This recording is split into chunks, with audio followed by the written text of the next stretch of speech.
MILLIONAIRE Part 1. The glass towers of Meridian Industries pierce the morning sky like crystalline daggers, their surfaces reflecting the amber light of dawn across the bustling metropolis below.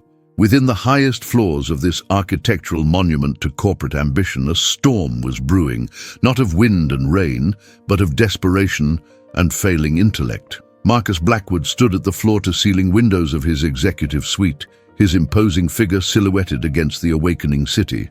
At 42, he possessed the bearing of a man who had conquered worlds through sheer force of will and intellect. His dark hair, touched with premature silver at the temples, spoke of countless sleepless nights spent building his empire. The tailored charcoal suit that adorned his tall frame cost more than most people earned in a month, yet it hung upon him now like a shroud of worry. For 3 months, the most brilliant minds his considerable wealth could procure had failed him utterly. 20 experts, each a titan in their respective fields, had been summoned to solve what should have been a simple problem. Computer scientists from Silicon Valley, mathematicians from Cambridge, engineers from MIT, consultants from McKinsey, physicists from CERN, all had come, examined, theorized, and departed in defeat. The problem remained as intractable as ever, mocking their collective genius with its stubborn persistence. The issue was deceptively simple in its presentation. Meridian Industries' new quantum processing facility, a marvel of modern technology worth $3 billion, refused to operate beyond 73% efficiency.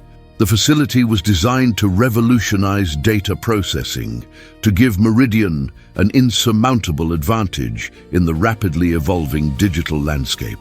Yet some inexplicable flaw, prevented it from achieving its full potential. Marcus turned from the window, his steel-grey eyes surveying the conference room where the latest expert was presenting his findings. Dr. Harrison Caldwell, a renowned quantum physicist whose theories had reshaped modern understanding of particle behavior, stood before a holographic display showing incomprehensible equations and molecular structures. His voice droned on about quantum decoherence and environmental interference, his explanation as empty of solutions as those of his 19 predecessors. The quantum states appear to be collapsing prematurely, Dr. Caldwell was saying, his thin fingers tracing patterns in the air as he manipulated the hologram. We've isolated the processing chambers from electromagnetic interference, eliminated temperature variations to within thousandths of a degree, and created a vacuum environment purer than outer space. Yet the decoherence persists. Marcus felt a familiar rage building in his chest, a fire that had once driven him from the slums of Detroit to the pinnacle of technological achievement. His hands, clasped behind his back, tightened until his knuckles showed white through his olive skin. "Dr. Caldwell," Marcus said, his voice carrying the weight of barely controlled frustration, "with respect to your considerable expertise, I have heard similar explanations from 19 other distinguished professionals. What I require is not another description of the problem, but a solution. My shareholders are growing restless, my board is questioning my judgment, and our competitors are gaining ground while we stand here admiring the mystery." The physicist's face flushed red above his carefully groomed beard. "Mr. Blackwood, quantum mechanics is not a discipline that yields to impatience. The interactions we're dealing with occur at scales so minute that they cost me $50 million per month in lost revenue," Marcus interrupted, his voice rising despite his efforts to maintain composure. "I understand the complexity, Doctor. What I cannot understand is how the most brilliant minds of our generation can be confounded by a machine that was designed by human beings." The silence that followed was suffocating. Dr. Caldwell gathered his materials with the wounded dignity of a scholar whose genius had been questioned by a mere businessman. Marcus watched him leave, the 20th expert to walk away in defeat, and felt the weight of impending catastrophe settling upon his shoulders like a heavy cloak. The door closed with a soft whisper, leaving Marcus alone in the vast conference room. The holographic display still flickered with quantum equations, their elegant mathematics mocking him with their inability to provide practical answers. He walked to the mahogany table that dominated the center of the room, a table around which he had orchestrated countless victories, sealed billion-dollar deals, and built an empire that spanned continents. Now, that empire trembled on the foundation of one inexplicable failure. Marcus pressed his palms against the polished surface, his reflection staring back at him from its depths. He had risen from nothing, the son of a factory worker who died too young, a mother who cleaned office buildings to pay for his education. Through scholarships, student loans, and sheer determination, he had clawed his way to Harvard Business School, then into the competitive world of technology investment, finally building Meridian Industries from a single patent into a multinational corporation. Yet all of that achievement seemed hollow now, threatened by a problem that defied every expert he could summon. The intercom on the table chimed softly. "Mr. Blackwood," came the voice of his executive assistant Sarah Chen. "The board meeting is in 1 hour. Shall I confirm your attendance?" Marcus closed his eyes, imagining the faces that would greet him around the boardroom table.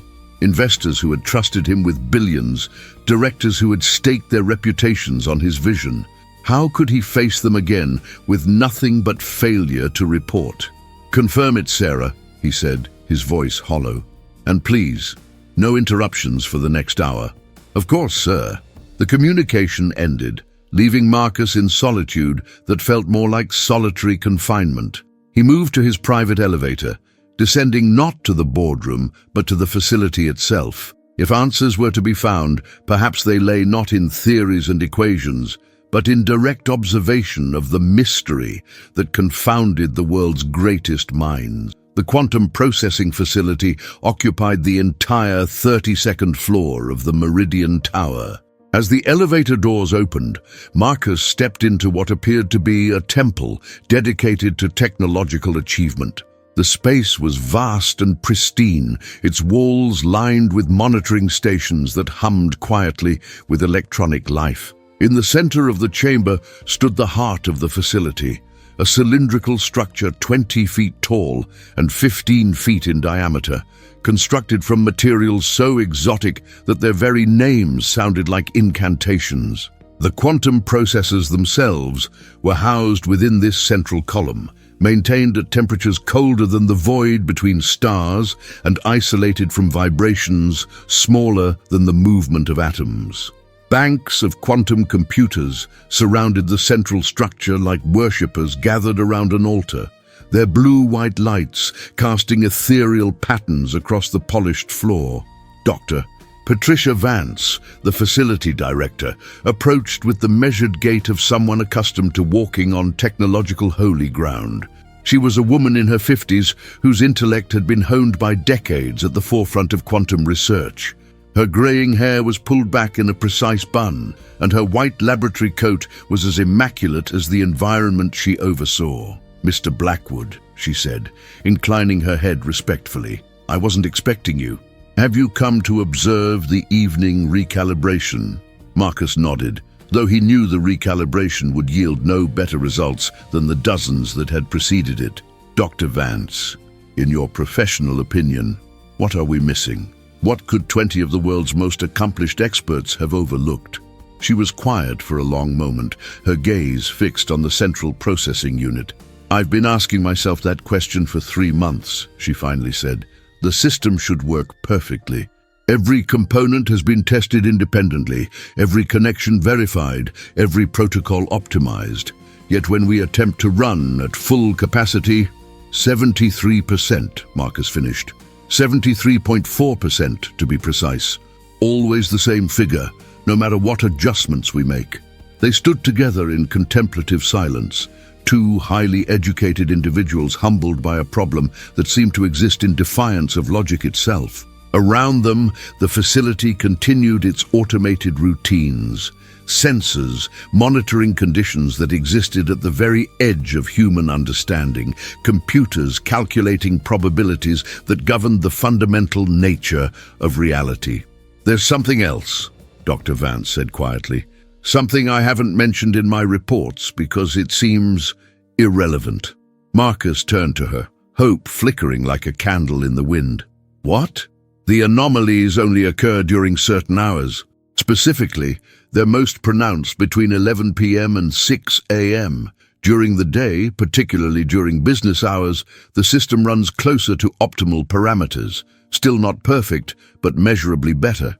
This information struck Marcus as profoundly strange. Quantum mechanics, as he understood it, cared nothing for human schedules or the arbitrary division of day and night. What could cause such a pattern? I've considered every possibility. Electromagnetic interference from nearby buildings, traffic patterns, even gravitational variations caused by the movement of people in the surrounding area. None of the models explain the correlation. As they spoke, Marcus became aware of a sound, soft, rhythmic, almost musical.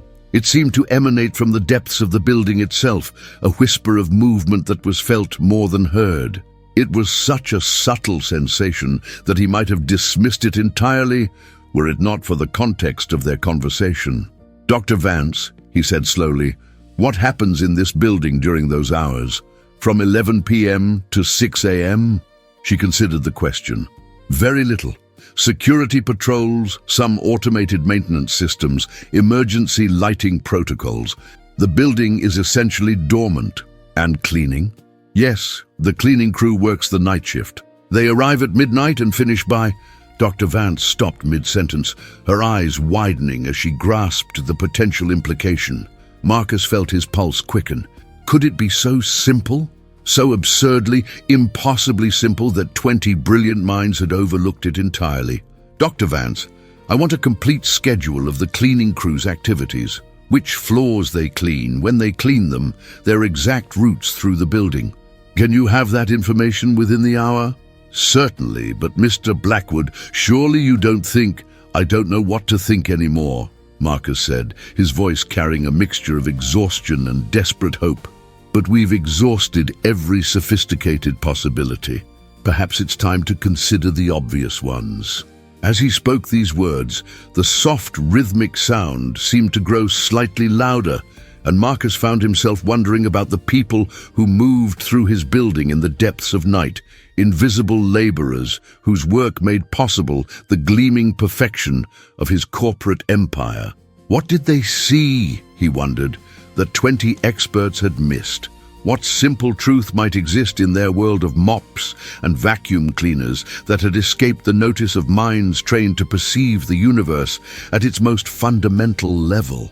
The board meeting loomed ahead, and Marcus knew he faced a choice. He could present another failure to his investors, watch their confidence erode further, and accept that his greatest achievement might become his ultimate downfall. Or he could pursue this thread of possibility, however unlikely it might seem. Standing in the heart of his greatest creation, surrounded by technology that pushed the boundaries of human understanding, Marcus Blackwood made a decision that would have seemed absurd to the man who had stood at his window that morning. He would seek answers not from the heights of academic achievement, but from the depths of blue-collar practicality. The irony was not lost on him. The son of a cleaning woman might find salvation in the wisdom of cleaning women. But first, he had to face the board and somehow find the words to explain why the solution to a $3 billion quantum computing problem might lie in the schedule of a night janitor. Part 2. The boardroom of Meridian Industries was a cathedral of corporate power, its soaring ceiling and polished marble surfaces designed to intimidate and inspire in equal measure. 24 leather chairs surrounded an elliptical table carved from a single piece of Brazilian rosewood, each seat representing billions in invested capital and decades of accumulated wisdom. Yet as Marcus entered this sanctum of authority, he felt none of the confidence that had once carried him through countless corporate battles. The directors were already assembled, their faces bearing expressions that ranged from barely concealed irritation to profound concern.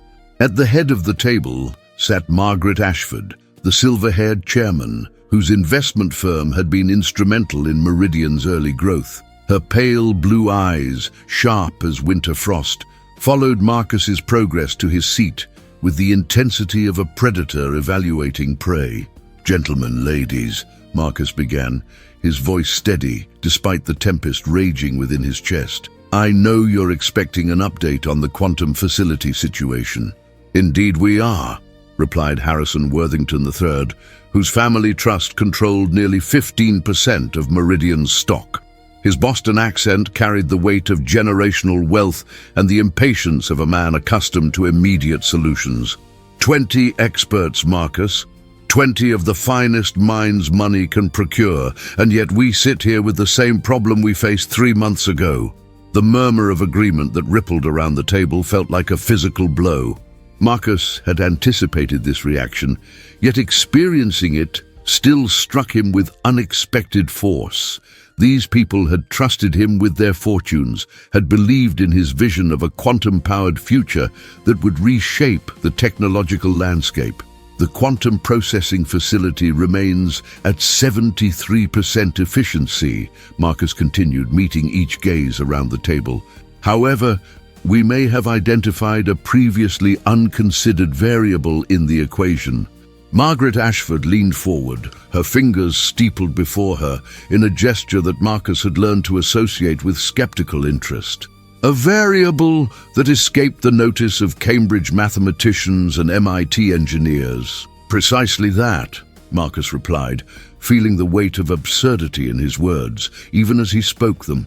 "We've discovered that the efficiency fluctuations follow a temporal pattern that correlates with the building's cleaning schedule."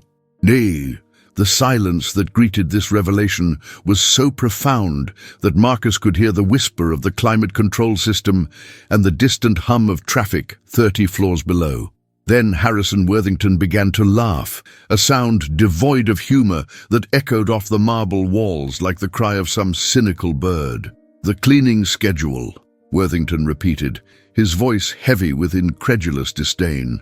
"Marcus, are you seriously suggesting that a mop bucket is interfering with quantum computation? I'm suggesting that we explore every possibility, no matter how unlikely it may seem," Marcus responded, his own voice growing cold. "The conventional approaches have yielded nothing but failure. Perhaps it's time to consider the unconventional." Dr. Elizabeth Harper, the board's appointed technology advisor, cleared her throat delicately. Her reputation in the field of advanced computing was unimpeachable, her opinions carrying the weight of 3 decades at the forefront of technological development. "Mr. Blackwood, while I appreciate the creative thinking, quantum systems are influenced by environmental factors measured in fractions of nanometers and femtoseconds. The idea that cleaning activities could affect quantum decoherence patterns is scientifically implausible." Scientifically implausible, Marcus agreed, "yet the correlation exists. Dr. Vance has confirmed that the most severe efficiency drops occur during the night hours when cleaning activities are at their peak." Margaret Ashford's voice cut through the discussion like a blade through silk. "Marcus, you've invested $3 billion of our money in a facility that doesn't work. 20 experts have failed to identify the problem. And now you want to blame the janitorial staff." The accusation hung in the air like an indictment. Marcus felt the familiar fire rising in his chest, the same anger that had driven him from poverty to power, the rage that had fueled his ascent from the Detroit streets to the heights of corporate America. But with it came something else, a memory from his youth that he had buried beneath years of success and sophistication. His mother, Elena Blackwood, coming home at dawn after a night spent cleaning office buildings, her hands raw from industrial chemicals, and her back aching from hours bent over toilets and floors. She had worked in places like this, towers of glass and steel, where important men made important decisions while never seeing the invisible army that maintained their sterile perfection. "I'm not blaming anyone," Marcus said quietly, his voice carrying a weight that silenced the murmuring around the table. "I'm suggesting that we may have overlooked something fundamental in our rush to apply sophisticated solutions to what might be a simple problem. The room erupted in heated discussion. Voices rose in argument, accusations flew like arrows, and Marcus found himself at the center of a storm that threatened to destroy everything he had built. Some board members demanded his immediate resignation. Others called for the complete replacement of the facility's technical staff, and still others suggested cutting losses by selling the quantum division to competitors. Through it all, Marcus remained standing, his hands gripping the back of his chair as he weathered the assault on his judgment and competence. He thought of his mother again, remembering how she had faced similar storms, landlords demanding rent, supervisors questioning her work, a world that seemed determined to crush anyone who dared to aspire beyond their designated station. Finally, Margaret Ashford called for order, her voice cutting through the chaos with the authority of someone accustomed to commanding rooms full of powerful men. "Enough," she said, and the boardroom fell silent. "Marcus, you have 48 hours to produce results.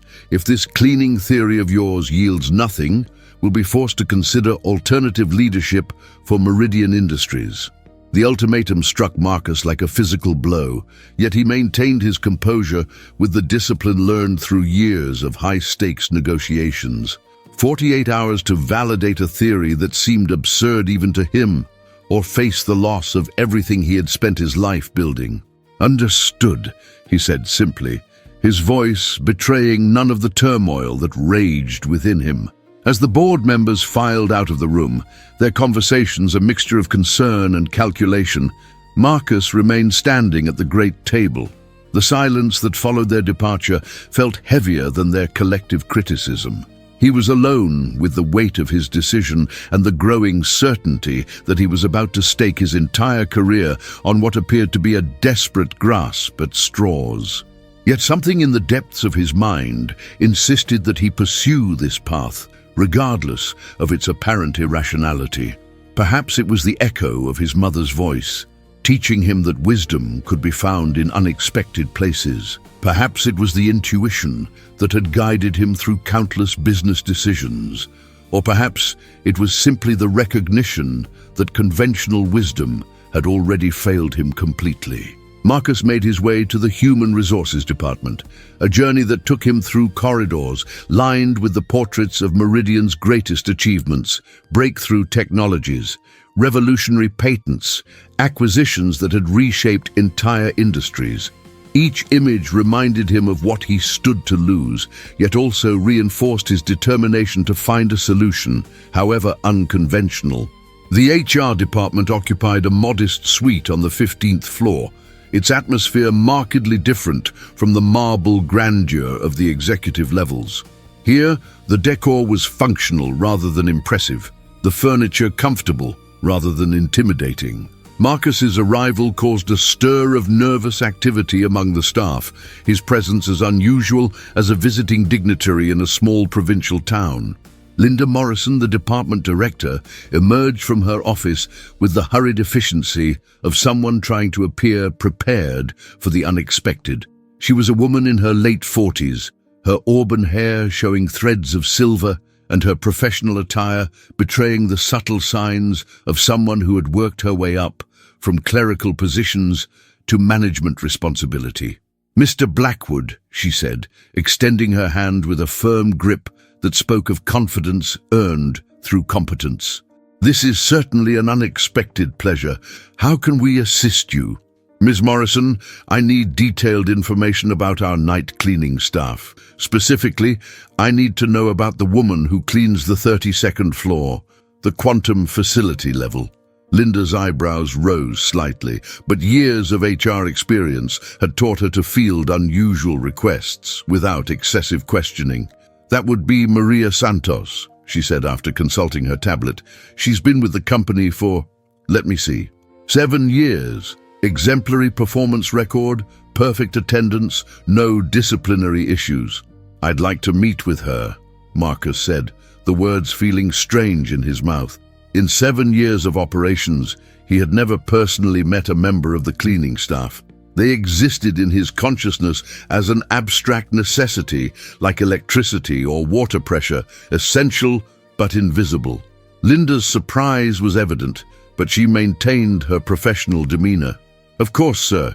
She begins her shift at midnight. Shall I arrange for her to come to your office?" Marcus considered this, then shook his head. "No. I'll meet her on the 32nd floor during her normal routine. Please don't inform her of my intention. I don't want to disrupt her normal procedures." The request was so unusual that Linda hesitated for a moment before nodding. "Certainly, Mr. Blackwood. Is there anything else you need to know about Mrs. Santos? Tell me about her background, where she's from, how long she's worked in this field, anything that might be relevant." Linda consulted her files, her finger scrolling across the tablet screen. "Maria Santos, age 54, originally from El Salvador. She immigrated to the United States 18 years ago with her 2 children. Before joining Meridian, she worked for several commercial cleaning companies. She has specialized training in cleaning high-tech environments, clean rooms, laboratory facilities, that sort of thing.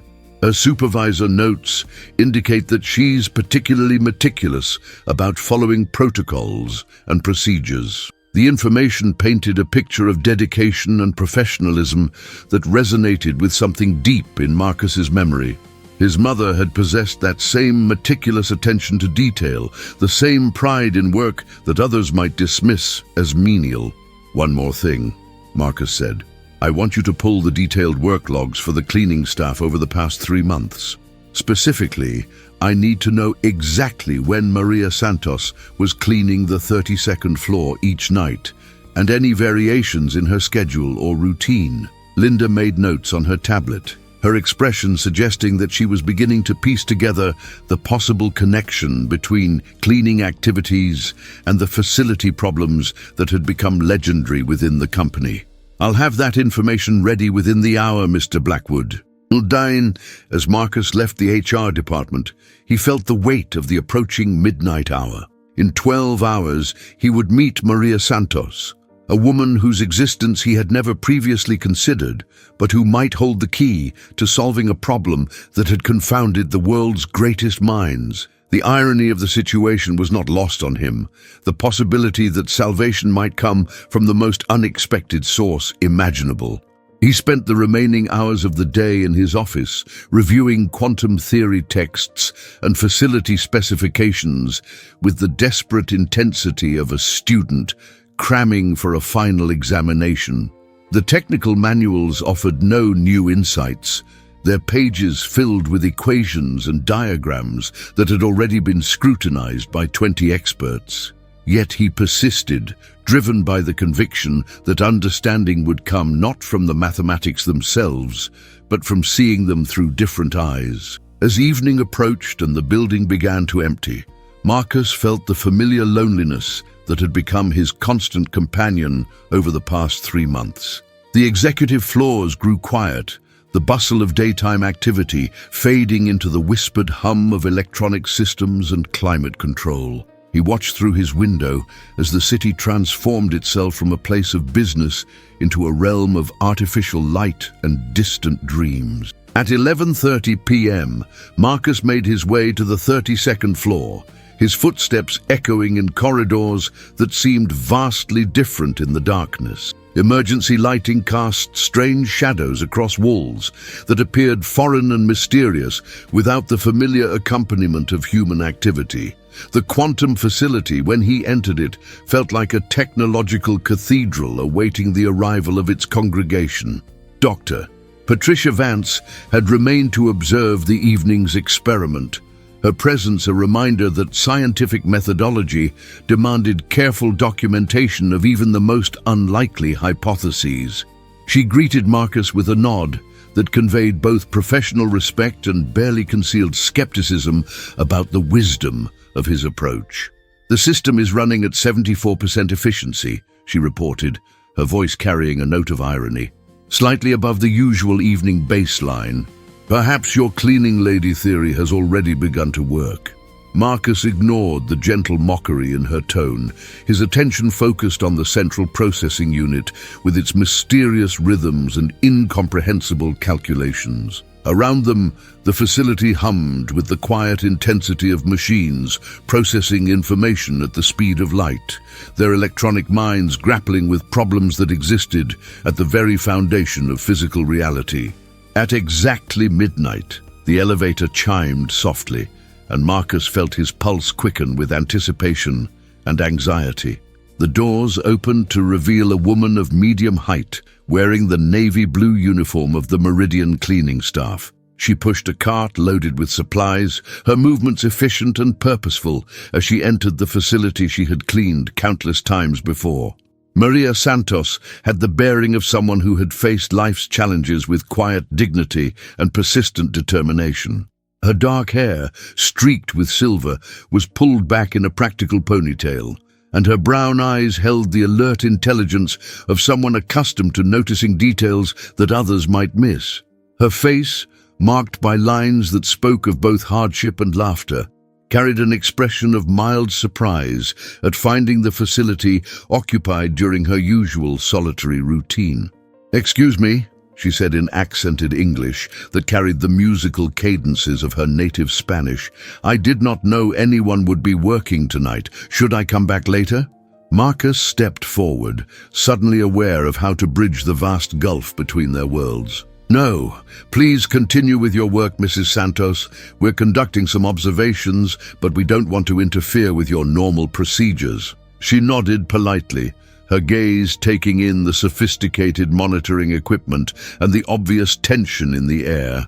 With the practiced efficiency of someone who had cleaned thousands of rooms, she began her routine, starting with the peripheral workstations and gradually working her way toward the central processing unit. Marcus watched her movements with the intensity of a detective studying evidence, searching for some clue that might explain the correlation between her presence and the facility's performance fluctuations. Her technique was methodical and thorough, each surface cleaned with the kind of attention to detail that spoke of genuine pride in her work. As she approached the central quantum processor, Marcus noticed something that made his breath catch in his throat. The efficiency readings on Dr. Vance's monitoring station began to fluctuate, the numbers dancing in patterns that seemed to follow Maria's movements around the massive, cylindrical structure. "Dr. Vance," he whispered, his voice tight with excitement, "are you seeing this?" She was already bent over her instruments, her trained eye catching the subtle changes in the quantum system's behavior. "The decoherence patterns are shifting," she murmured, her voice filled with scientific fascination. "But this is impossible. Her movements couldn't possibly affect quantum states at this level." Yet the readings continued to fluctuate as Maria cleaned the area around the central processor. When she moved to the far side of the cylinder, efficiency dropped. When she returned to the near side, it rose again. The correlation was undeniable, even if the mechanism remained utterly mysterious. Marcus felt his heart racing as he witnessed the first concrete evidence that his seemingly absurd theory might contain a grain of truth. Somewhere in Maria Santos's simple cleaning routine lay the key to a $3 billion mystery, waiting to be discovered by minds willing to look beyond the boundaries of conventional wisdom. Part 3. The quantum facility fell into an extraordinary silence as Maria Santos continued her methodical work, unaware that her every movement was being scrutinized with the intensity of a scientific experiment. Marcus stood transfixed, watching the monitoring displays dance with patterns that seemed to follow her progress around the central processing unit. The readings fluctuated in ways that defied every principle of quantum mechanics he had absorbed during his crash course in the technology that formed the foundation of his empire. Dr. Patricia Vance moved between her instruments like a conductor, orchestrating an invisible symphony, her trained eyes interpreting data streams that painted an impossible picture. "Marcus," she whispered, her voice carrying a mixture of excitement and professional bewilderment, "the quantum coherence is actually stabilizing as she works. This shouldn't be possible. Her presence should be introducing chaos, not order." Maria had reached the section of the central processor where the most sensitive quantum chambers were housed. Her cleaning technique here was different from what Marcus had observed elsewhere, more deliberate, almost ritualistic in its precision. She would pause at specific intervals, her cloth moving in careful circular motions that seemed to follow some internal pattern known only to her. "Mrs. Santos," Marcus called softly, not wanting to startle her but desperate to understand what he was witnessing. "Could you tell us about your cleaning procedure around this particular equipment?" She looked up from her work, her dark eyes reflecting the blue-white glow of the quantum processors. "Oh, this machine is very special," she said with a smile that carried genuine affection. "When I first started cleaning here, the supervisor, he told me to be extra careful. No vibrations, no chemicals that might leave residue. But I noticed something after the first few weeks." "What did you notice?" Dr. Vance asked, her scientific curiosity overriding any concern about protocol. "The machine, it hums differently depending on how I clean around it," Maria explained, her hands continuing their steady work as she spoke.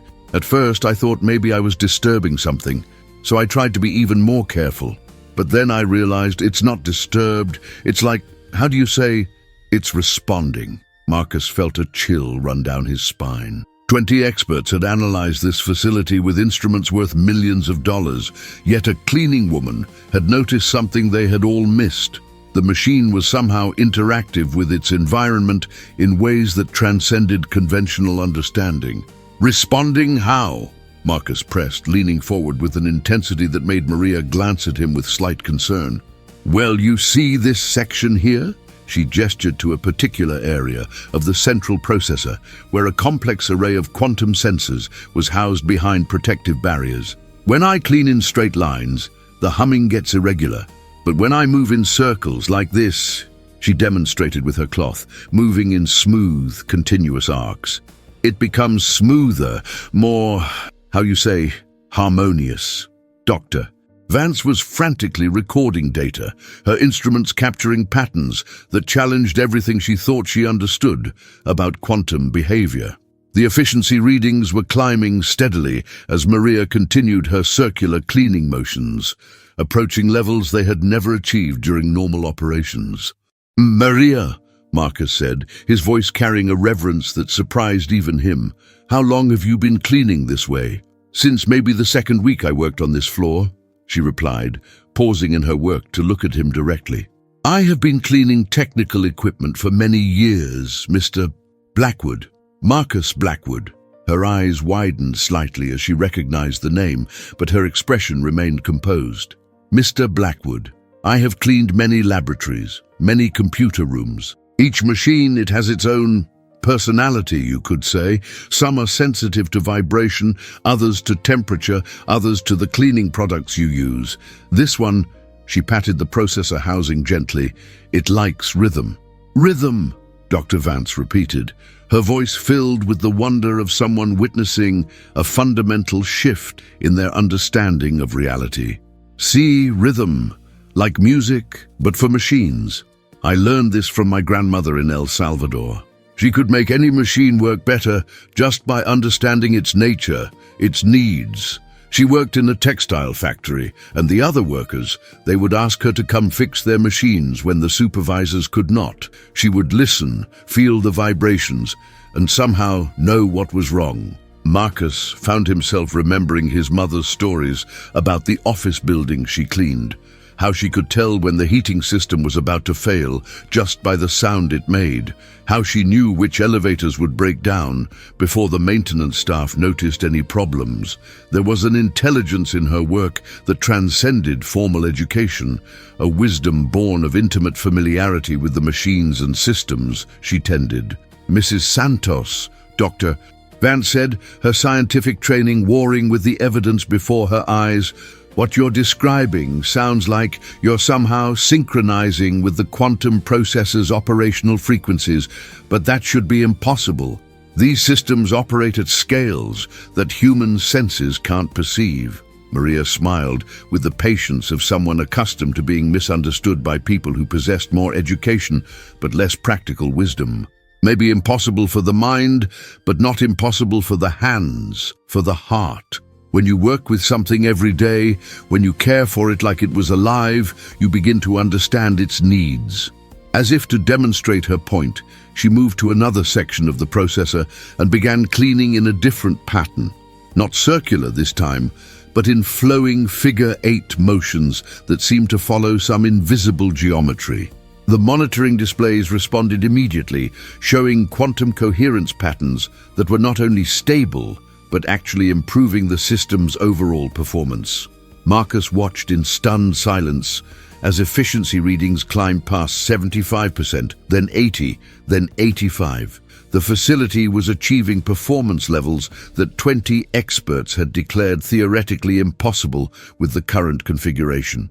"This is extraordinary, Doctor," Vance breathed, her hands flying over her instruments as she tried to capture data that would revolutionize quantum computing theory. The decoherence patterns are actually self-organizing around her movements.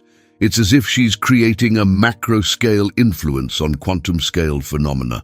But Maria was not finished. As she continued her work, moving around the processor with the grace of a dancer who had rehearsed her routine countless times, she began to hum, a low, melodious tune that seemed to harmonize with the facility's electronic symphony. The effect on the quantum systems was immediate and dramatic. Efficiency readings soared past 90%, approaching levels that the facility's designers had optimistically included in their specifications, but never expected to achieve. The quantum processors were operating with a coherence and stability that transformed them from expensive experimental equipment into the revolutionary technology they had been designed to be. "How?" Marcus whispered, the word escaping his lips like a prayer. Maria paused in her work, looking at the two highly educated individuals who were staring at her with expressions of awe and bewilderment. "You want to know the secret?" she asked with a gentle smile. Both Marcus and Doctor Vance nodded, their usual composure abandoned in the face of witnessing something that challenged the very foundations of their understanding. "The secret is that there is no secret," Maria said, her voice carrying the wisdom of someone who had learned profound truths through simple observation. "These machines, they are not separate from the world around them. They respond to intention, to care, to the human touch. Your experts, they see only the mathematics, the formulas, the theories. But they do not see that technology is alive in its own way." She returned to her work, her movements now accompanied by a soft singing that seemed to resonate through the facility's steel and silicon structure. "My grandmother, she taught me that every machine has a soul, a spirit that must be respected and nurtured. When you clean a machine, you are not just removing dust and dirt, you are communicating with it, telling it that you care, that you want it to work well." Marcus felt tears forming in his eyes as he listened to words that echoed lessons his mother had tried to teach him decades ago. In his rush to succeed, to prove himself worthy of the rarefied world of corporate power, he had forgotten that technology was created by human hands and touched by human hearts. He had allowed himself to believe that expertise could be measured only in degrees and certifications, that wisdom came only from universities and laboratories. "The problem with your machine," Maria continued, her voice taking on the gentle authority of a teacher addressing eager students, "is not technical. It is spiritual. For 3 months, it has been hungry for human connection, for someone who would treat it not as an object to be analyzed, but as a partner in the work you want it to do." Dr. Vance was documenting everything, her scientific mind struggling to process observations that lay outside the boundaries of conventional physics. "Mrs. Santos, what you're suggesting implies that consciousness itself plays a role in quantum mechanical processes. This would revolutionize our understanding of the relationship between mind and matter." "Maybe," Maria replied with a shrug that suggested such grand implications were less important than the simple act of doing one's work well. "I only know what I see, what I feel. This machine wants to work perfectly. It was designed to work perfectly." But it needs to know that humans care about it, that it is valued not just for what it produces, but for what it is. As she spoke these words, the efficiency readings reached 95%, a level that exceeded even the most optimistic projections of the facility's designers. The quantum processors hummed with a harmony that filled the chamber with music too subtle for most ears to perceive, but which resonated through the building structure like a technological hymn. Marcus stood in the presence of a miracle that challenged everything he thought he understood about the nature of reality itself. A woman who cleaned floors for a living had accomplished what Cambridge mathematicians and MIT engineers could not. She had taught a quantum computer to sing. The implications were staggering. If Maria's insights were correct, if the interface between human consciousness and quantum systems was more intimate than anyone had imagined, then the future of technology lay not in more sophisticated algorithms or more powerful processors, but in rediscovering the ancient wisdom of craftsmanship, of caring for the tools that served human needs. "Mrs. Santos," Marcus said, his voice carrying a humility that would have shocked his board of directors, "would you be willing to teach us what you know? Would you help us understand how to communicate with our technology the way you do?" She looked at him with eyes that held decades of experience, tending to machines that others took for granted. "Mr. Blackwood, I have been trying to teach this for 7 years, every night when I clean your offices. But nobody asked, nobody watched, nobody listened. You see the dirt I remove, but not the care I give. You pay me to clean, but you do not pay me to teach."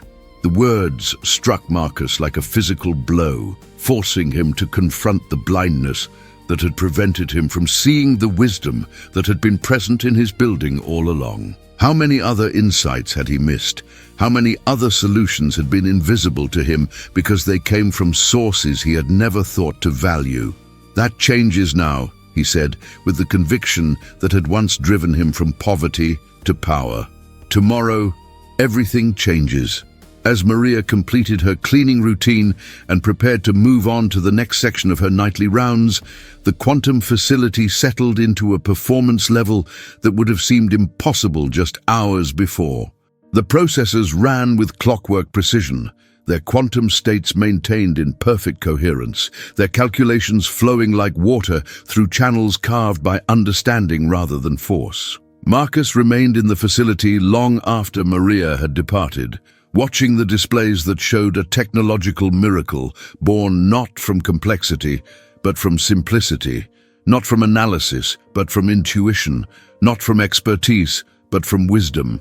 He thought of his mother, of her calloused hands, and her deep understanding of the machines she tended, and felt a grief for all the lessons he had failed to learn from her while she was still alive to teach them.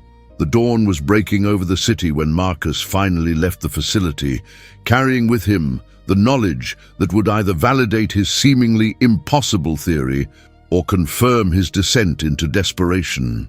In a few hours, he would return to face his board of directors with news that 20 experts had been surpassed by a woman with a mop and a grandmother's wisdom.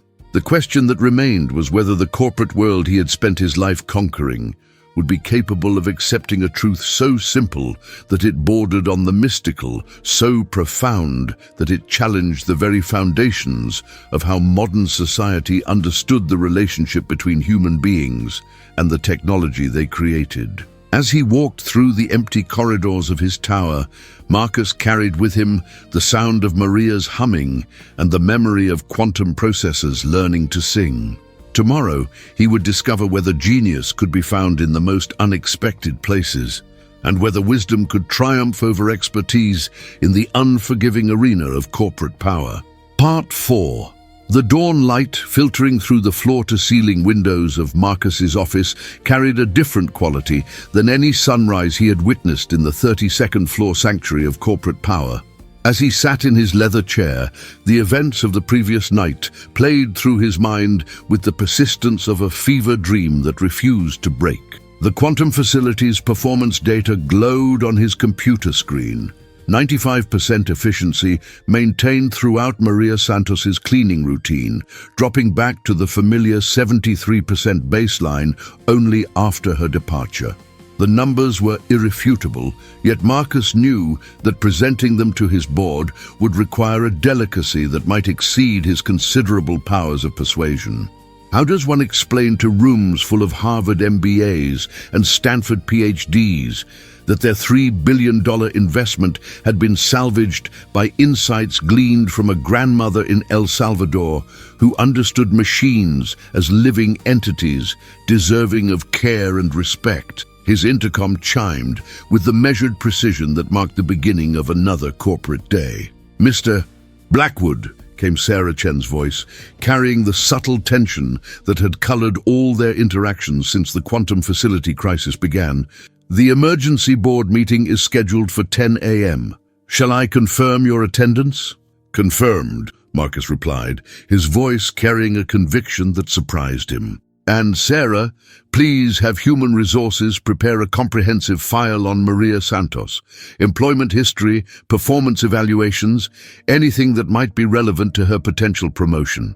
The pause that followed his request was long enough to suggest that his assistant was processing the implications of linking a cleaning woman to the company's most pressing crisis. "Of course, sir. Shall I inquire about the nature of the promotion you're considering?" Marcus smiled at the diplomatic phrasing that allowed Sarah to seek clarification without directly questioning his judgment. "Let's call it a consulting position for now. Technical consulting." After ending the communication, Marcus turned his attention to the delicate task of crafting a presentation that would convince some of the sharpest business minds in America to accept conclusions that challenged everything they believed about expertise, technology, and the nature of problem-solving itself. The conventional approach would be to begin with data, to establish credibility through numbers and measurements before introducing the human element that had made those numbers possible. But as he began structuring his argument, Marcus realized that the conventional approach was precisely what had failed for 3 months. 20 experts had presented data, theories, and analyses that were impeccable in their logic and worthless in their results.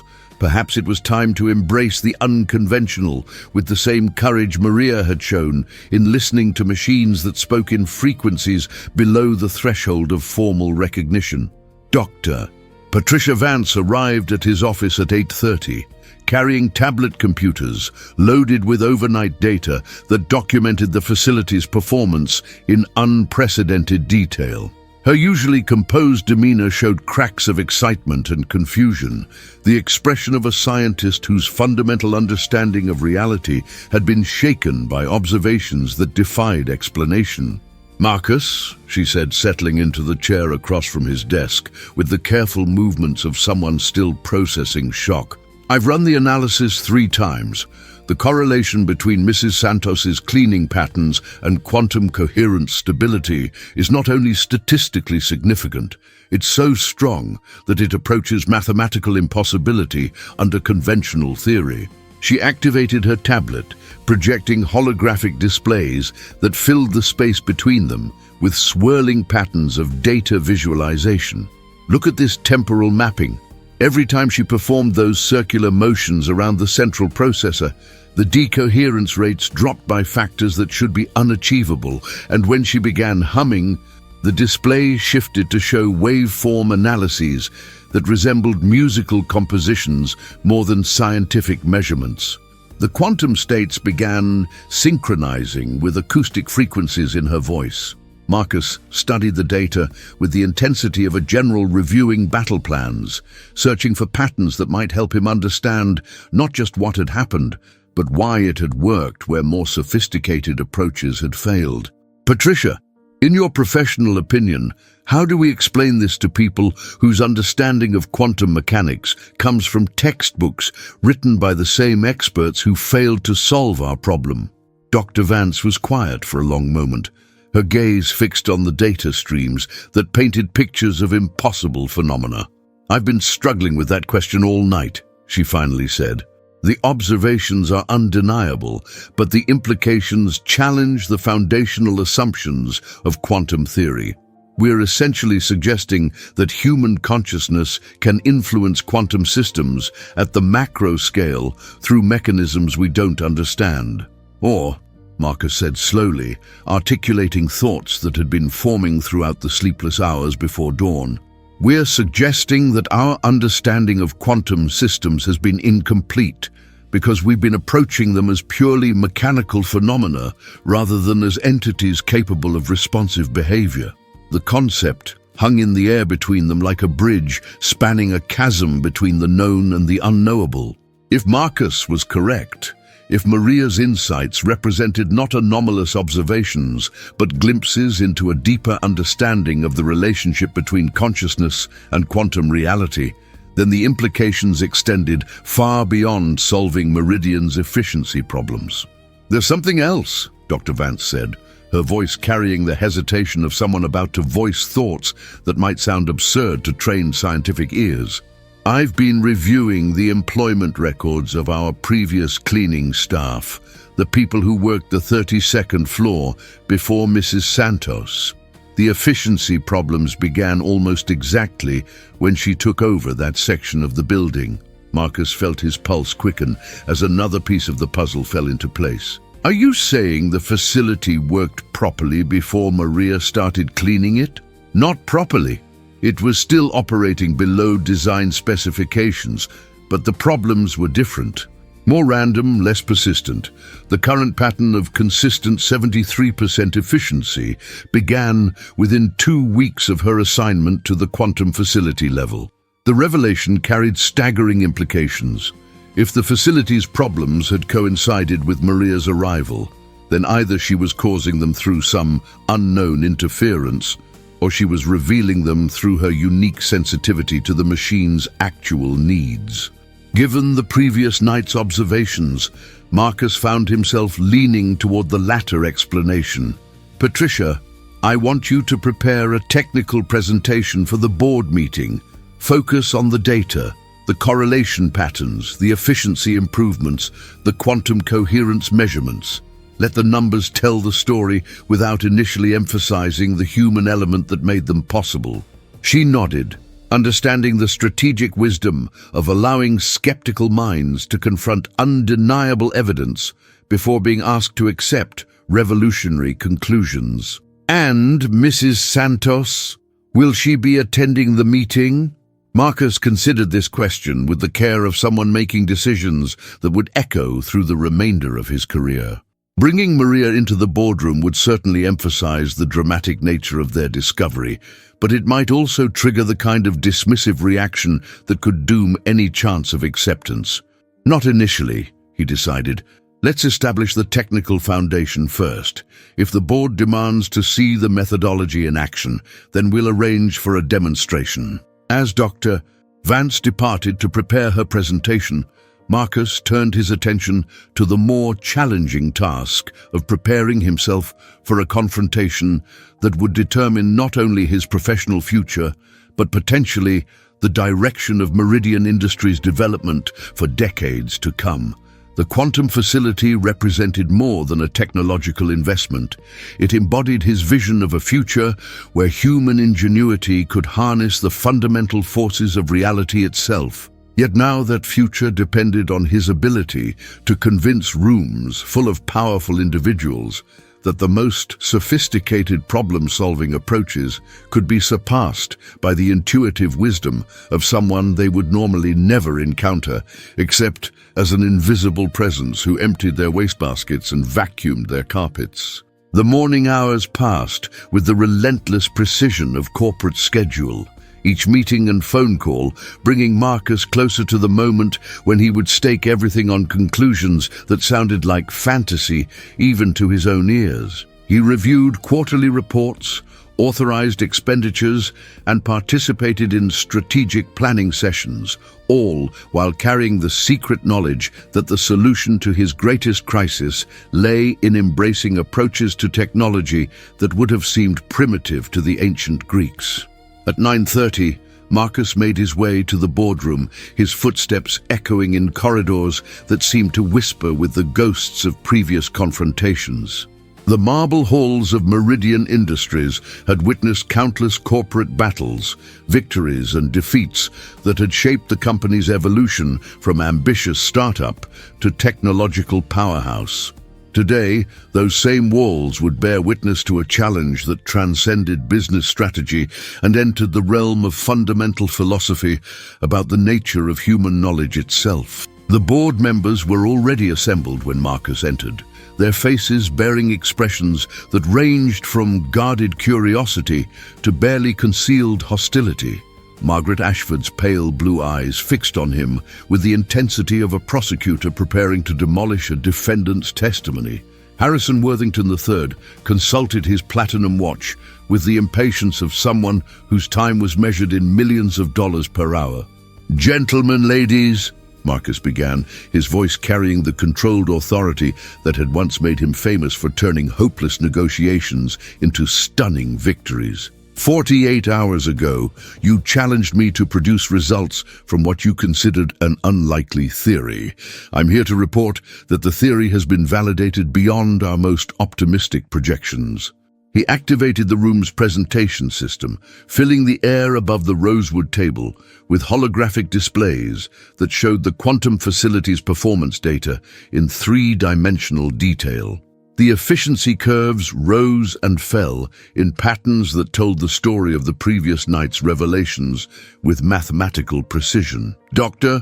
Vance will present the technical details," Marcus continued, "but I want to emphasize the bottom line. We achieved 95% efficiency, a level that exceeds our design specifications and approaches the theoretical maximum for quantum processing systems." The murmur that rippled around the table carried notes of surprise and skepticism in equal measure. Margaret Ashford leaned forward, her fingers steepled in the gesture Marcus had learned to associate with intellectual challenge. "Marcus," she said, her voice carrying the sharp edge of someone prepared to dissect claims that seemed too good to be true, 95% efficiency would represent a breakthrough that could revolutionize the entire technology sector. "Are you certain these measurements are accurate?" Dr. Vance stepped forward, her presentation materials casting ethereal patterns of light across the marble surfaces. "Mrs. Ashford, I've verified the measurements through multiple independent systems. The efficiency gains are not only real, they're reproducible under specific conditions." "What conditions?" Harrison Worthington demanded, his Boston accent cutting through the air like a blade through silk. This was the moment Marcus had been dreading and anticipating in equal measure, the point where elegant theory would collide with messy reality, where the sophisticated world of corporate boardrooms would be forced to grapple with wisdom drawn from sources it had never thought to value. "The conditions," Marcus said, meeting each gaze around the table with the steadiness of someone who had chosen his path and would walk it regardless of consequences, "involve recognizing that our quantum processing systems respond to human interaction in ways that transcend conventional understanding of machine behavior." The silence that followed his words was so complete that Marcus could hear the whisper of the building's climate control system and the distant murmur of traffic from the streets 30 floors below. Then, Dr. Elizabeth Harper, the board's technology advisor, spoke with the careful precision of someone probing for flaws in an argument that challenged everything she believed about the nature of technological systems. "Mr. Blackwood, are you suggesting that quantum computers possess some form of consciousness or awareness?" "I'm suggesting," Marcus replied, choosing his words with the care of someone navigating through a minefield of preconceptions and professional skepticism, that the interface between human consciousness and quantum systems may be more complex and more intimate than our current theoretical models acknowledge. As he spoke these words, Marcus felt the weight of his mother's memory and Maria's wisdom combining into a conviction that transcended the fear of professional failure.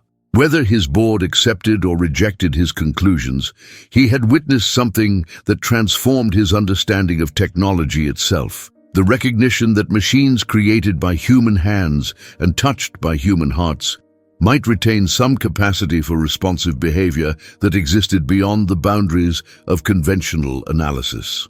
The battle for acceptance had begun, and Marcus faced it with the knowledge that victory would require not just convincing minds trained in scientific skepticism, but opening hearts that had forgotten the ancient partnership between human intuition and the tools that served human needs. Part 5. The boardroom erupted into a cacophony of voices that ricocheted off the marble walls like gunfire in a cathedral.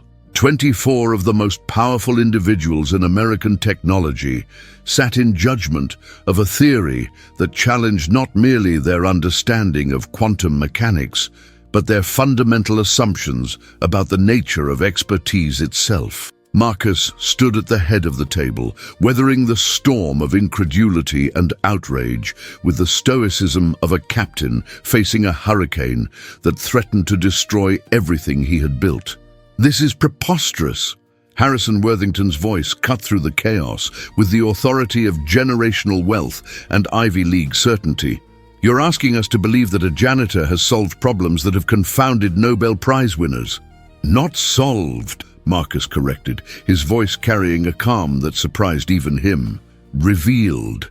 The problems were always solvable. We simply lacked the perspective to see the solutions." Margaret Ashford raised her hand, and the room fell into a silence that carried more menace than the previous uproar. Her pale blue eyes fixed on Marcus with the intensity of a predator that had spotted weakness in its prey. "Marcus," she said, her voice carrying the silk-wrapped steel that had made her legendary in corporate boardrooms across 2 continents. "You've built your career on rational analysis and data-driven decision-making. Are you seriously abandoning those principles in favor of, what would you call this, technological mysticism?" The accusation struck at the heart of Marcus's identity as a business leader, challenging the very foundations upon which his reputation had been constructed. Yet as he faced the collective skepticism of his board, he found himself drawing strength from memories of his mother's calloused hands and Maria's gentle wisdom. "Mrs. Ashford," he replied, "I'm suggesting that rational analysis and data-driven decision-making led us to embrace 20 different expert opinions that failed to solve our problem. Perhaps true rationality requires acknowledging when our assumptions have proven inadequate." Dr. Patricia Vance stepped forward, her tablet displaying holographic representations of quantum field fluctuations that painted the air with patterns too complex for untrained eyes to interpret. "If I may," she said, her voice carrying the measured authority of someone whose credentials were beyond question, "the data supports Mr. Blackwood's conclusions, regardless of how unlikely they may seem." She manipulated the display, showing temporal correlations between Maria's cleaning activities and quantum coherence patterns that created 3-dimensional mandalas of mathematical precision. These measurements were taken using instruments calibrated by the same standards that validate research at CERN and NASA. The correlations are statistically undeniable. Dr. Elizabeth Harper leaned forward, her fingers dancing across her own tablet as she analyzed the data streams with the focused intensity of someone searching for flaws in an argument that challenged her worldview. "Dr. Vance, correlation does not imply causation. These patterns could result from dozens of environmental factors that coincidentally align with the cleaning schedule." "That was my initial assumption," Dr. Vance replied, projecting additional displays that showed control measurements taken during periods when Maria was absent from the facility. "However, we've documented the same phenomena occurring consistently over a 3-month period, with efficiency returning to baseline levels whenever Mrs. Santos completes her routine and leaves the area." The evidence was mounting with relentless logic, yet Marcus could see in the faces around the table that logic alone would not be sufficient to overcome the psychological barriers that separated his board from accepting conclusions that originated from such an unexpected source. These were individuals whose success had been built upon the assumption that expertise could be measured in degrees and certifications, that wisdom flowed downward from universities and research institutions to the practical world of implementation and application. "Ladies and gentlemen," Marcus said, his voice cutting through the murmur of sidebar conversations that had begun to fracture the room's attention, "I propose a demonstration. Rather than debate theoretical possibilities, let's observe the phenomena directly." Margaret Ashford consulted her platinum watch with the gesture of someone calculating the cost of time spent on activities that might prove frivolous. "How long would such a demonstration require?" 1 hour, Marcus replied. "Tonight, during Mrs. Santos's normal cleaning routine, we can observe the quantum facility's performance in real time. You can witness the efficiency improvements as they occur and draw your own conclusions about their cause." The proposal hung in the air like a challenge thrown down between dueling aristocrats. Marcus knew that accepting the demonstration would commit his board to confronting evidence that could not be dismissed as theoretical speculation or statistical anomaly.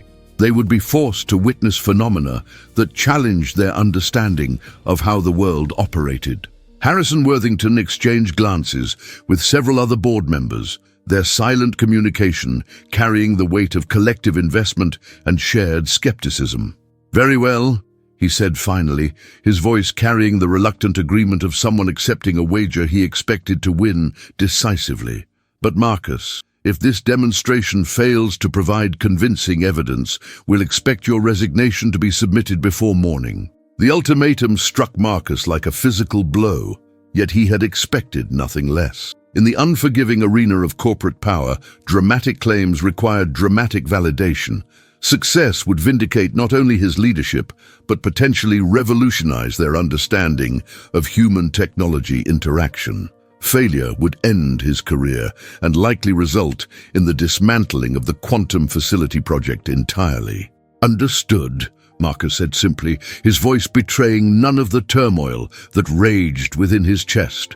The hours between the morning board meeting and the evening demonstration passed with the slow torture of an execution delay. Marcus found himself unable to concentrate on routine business activities, his mind cycling endlessly through scenarios that ranged from triumphant vindication to spectacular failure.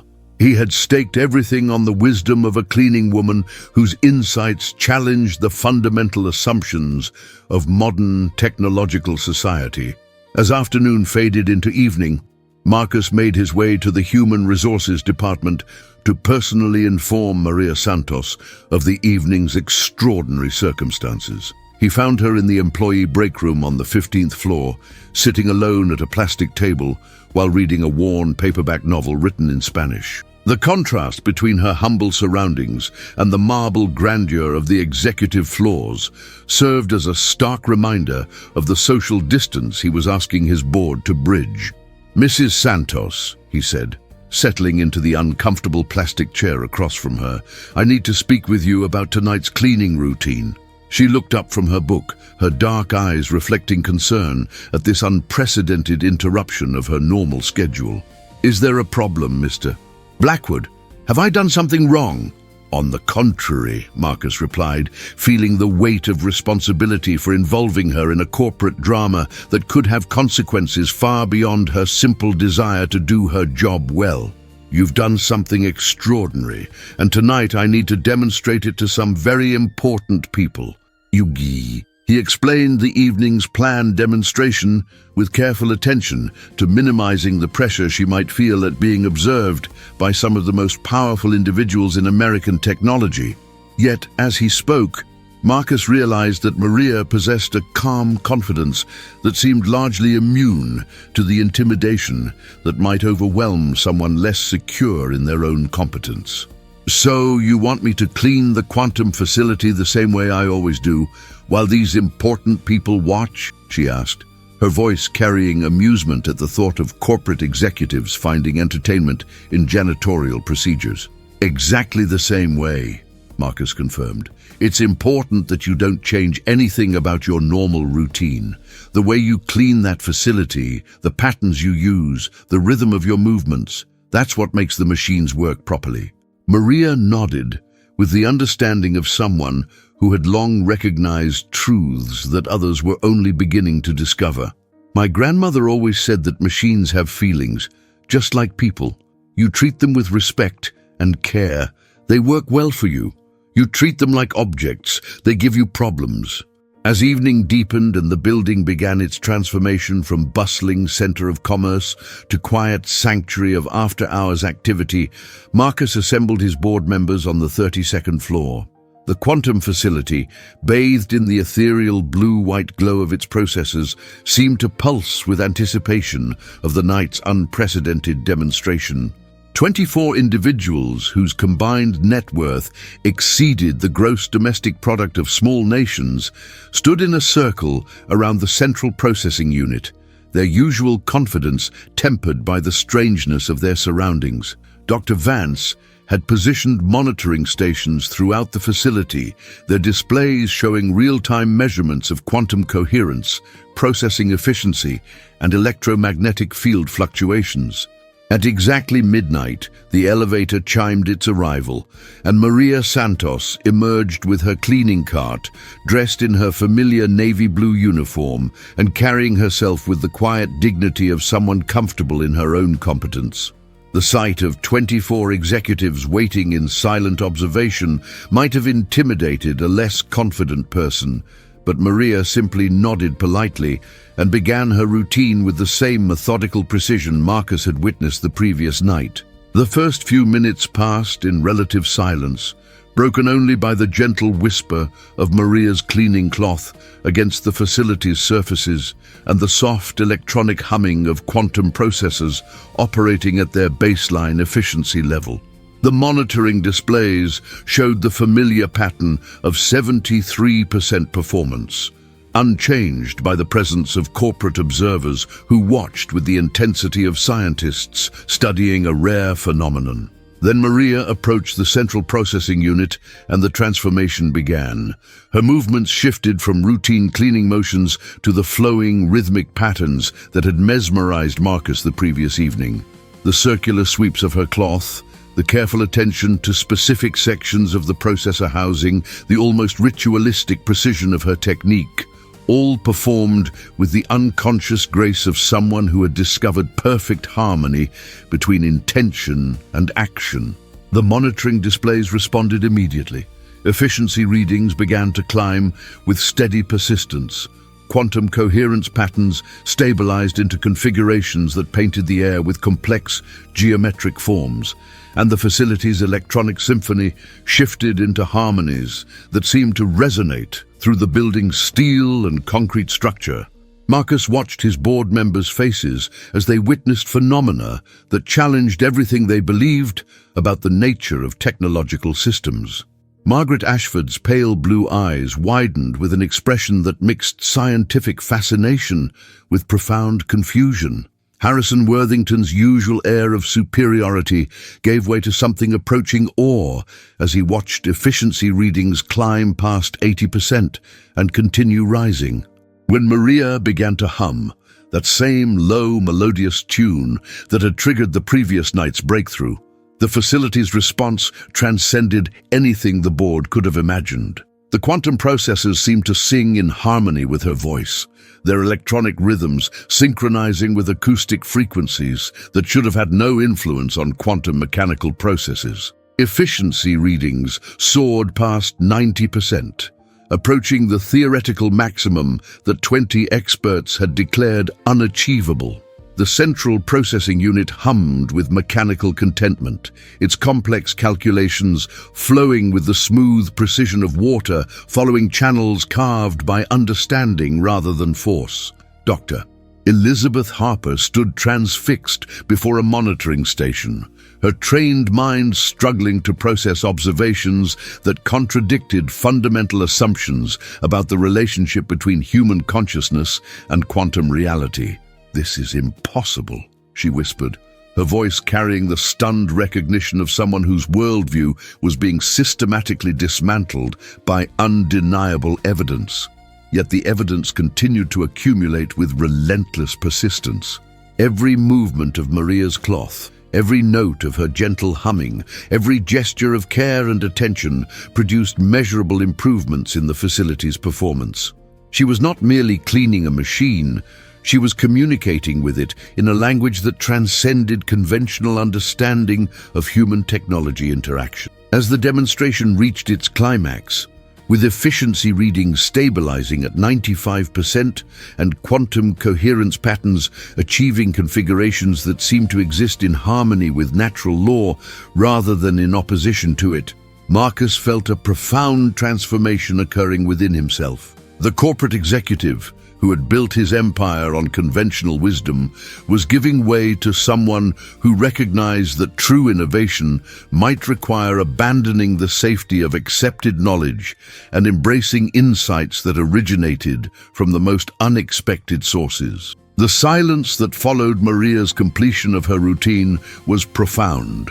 Not the empty silence of absence, but the full silence of minds grappling with revelations that challenged everything they thought they understood about the nature of expertise and the sources of wisdom in a technological age.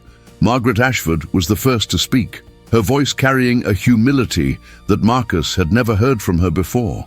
"Mrs.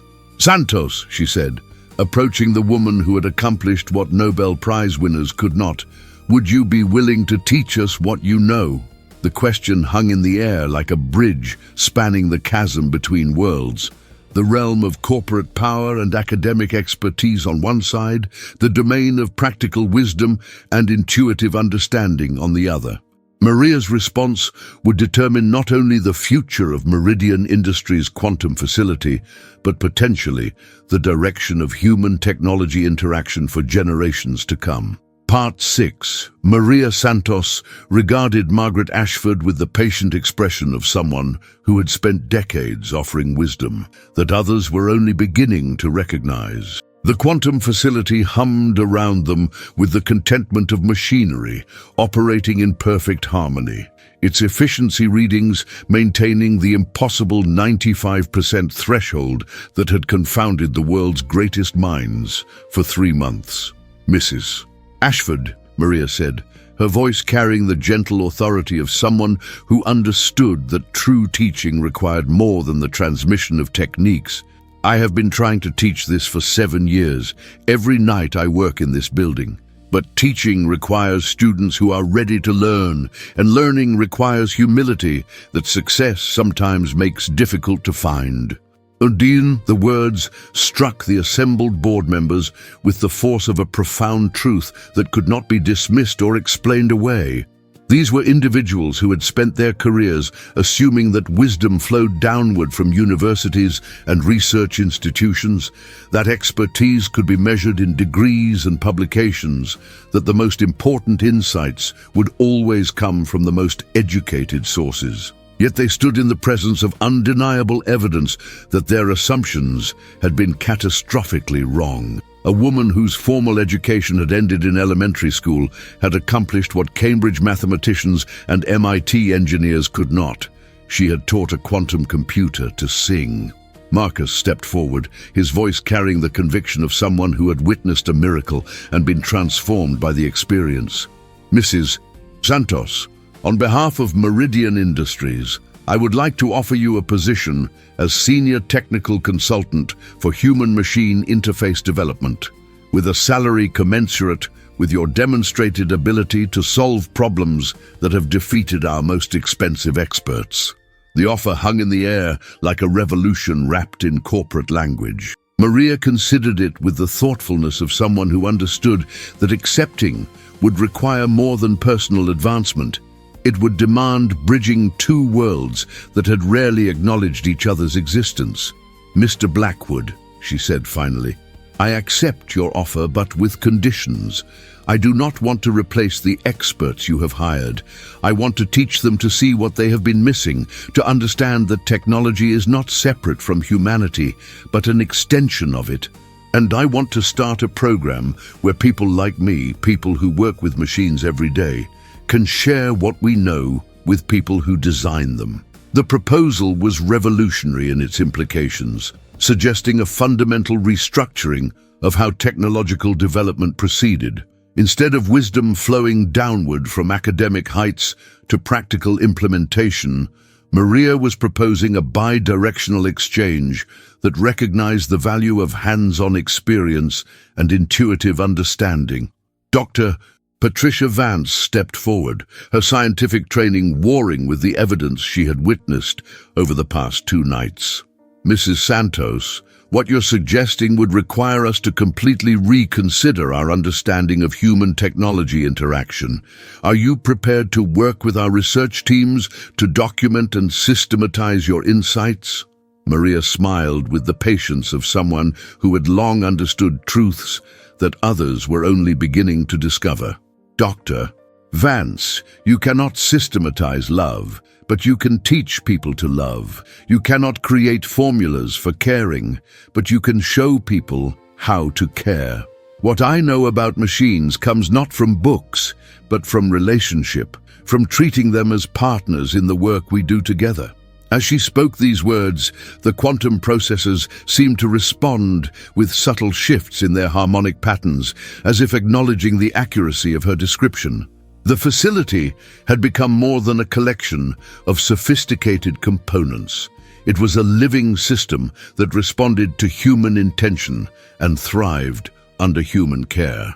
Harrison Worthington III, whose skepticism had been the most vocal throughout the crisis, approached Maria with an expression that mixed profound confusion with grudging respect. Mrs. Santos, you've accomplished something that defies everything I thought I understood about technology and expertise. How do I learn to see machines the way you do? The question revealed a vulnerability that Worthington had rarely displayed in decades of corporate leadership.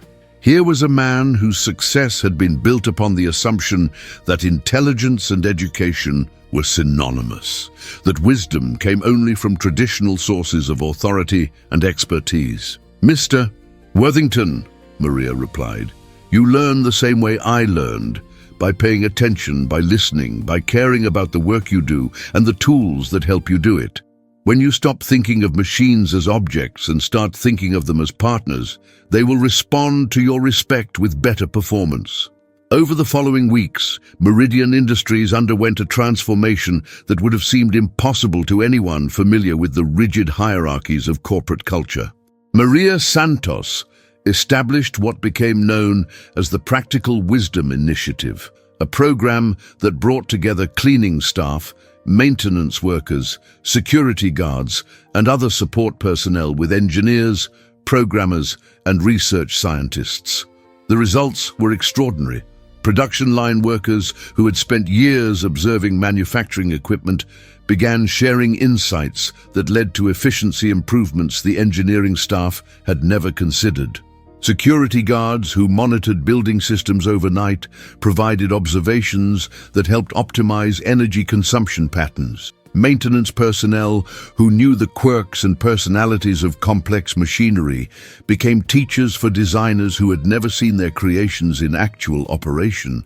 Marcus found himself fundamentally changed by the experience, his understanding of leadership transformed by witnessing the power of wisdom that emerged from unexpected sources. The corporate executive, who had once relied solely on data and expert analysis, became someone who sought insights from every level of his organization, recognizing that innovation often came not from the top down, but from the ground up. The quantum facility became a model for human-machine collaboration that attracted attention from technology companies around the world. Delegations of engineers and executives made pilgrimages to Meridian Industries to witness the impossible. Quantum processors operating at efficiency levels that should have been theoretically unachievable, maintained not through sophisticated algorithms, but through the application of principles that Maria's grandmother had learned in a textile factory in El Salvador. 6 months after that transformative night, Marcus stood once again at the floor-to-ceiling windows of his executive suite, watching the morning sun paint the city in shades of gold and amber. The view had not changed, but his understanding of what he was seeing had been revolutionized. Where once he had perceived a landscape of competition and conquest, he now saw an ecosystem of interconnected relationships where wisdom could emerge from any source and innovation required the humble recognition that expertise took many forms. The intercom chimed with Sarah Chen's voice, but the message she delivered would have been unimaginable before Maria's breakthrough. "Mr. Blackwood, Dr. Santos is here for the morning consultation with the quantum research team." Dr. Santos. The title still carried a note of wonder for Marcus, remembering the night when a woman with a mop and a heart full of ancient wisdom had solved a problem that had defeated 20 experts. Meridian Industries had awarded her an honorary doctorate in recognition of her contributions to quantum computing theory. But more importantly, they had created a new position, Director of Intuitive Technology Development, that acknowledged the value of insights that could not be measured in traditional academic terms. "Send her up, Sarah," Marcus replied, then paused. "And Sarah, ask Dr. Santos if she could spare a few minutes to meet with the board. We're discussing the expansion of the Practical Wisdom Initiative to our facilities in Tokyo and London."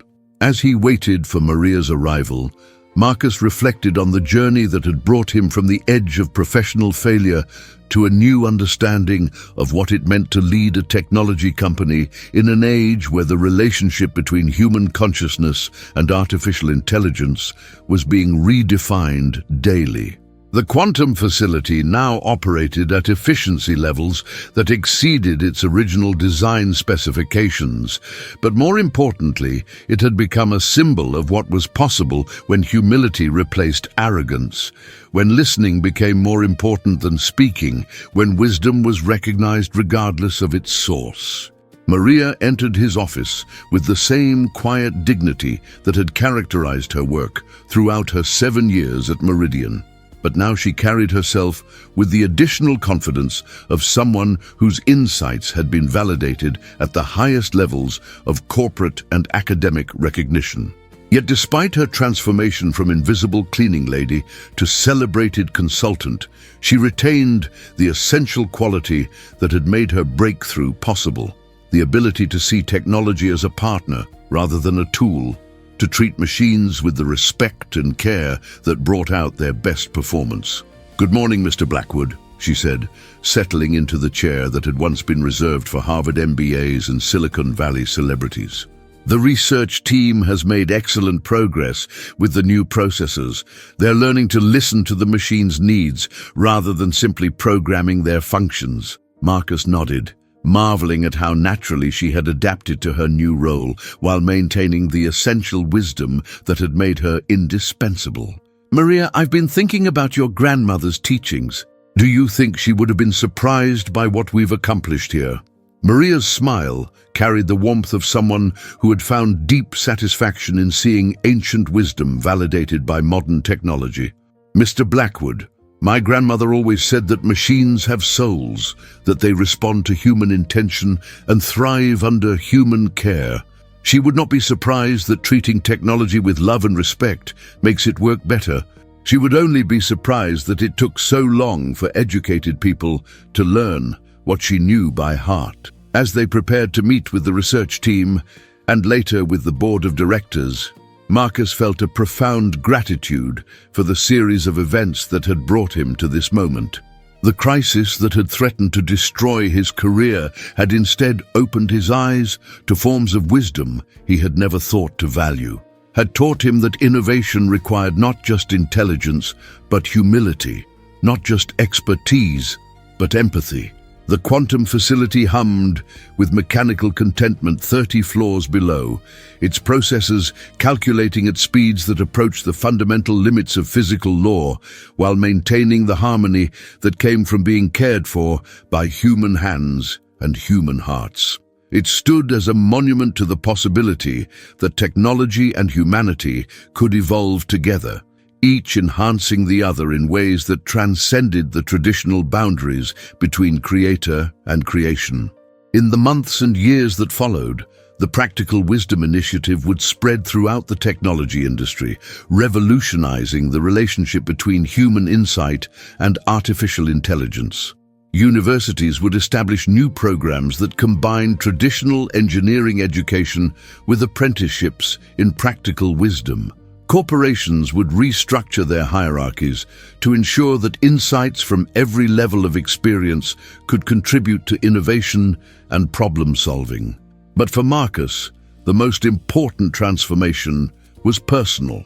The corporate executive who had once believed that success came only through conventional channels had learned that wisdom could emerge from the most unexpected sources, that genius could be found in the humblest circumstances, and that sometimes the most sophisticated problems required the simplest solutions. As he and Maria made their way to the quantum facility to begin another day of revolutionary work, Marcus carried with him the memory of his mother's calloused hands and the sound of quantum processors learning to sing.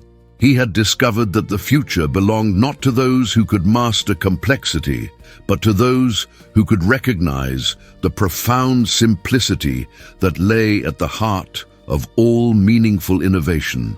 The cleaning lady had indeed solved what 20 experts could not through superior education or advanced training, but through the application of ancient wisdom that recognized technology as an extension of human creativity and care. In doing so, she had taught an entire industry that the most important discoveries often came not from laboratories and universities, but from the patient observation of people who understood that machines, like all creations of human imagination, responded best to the touch of human love.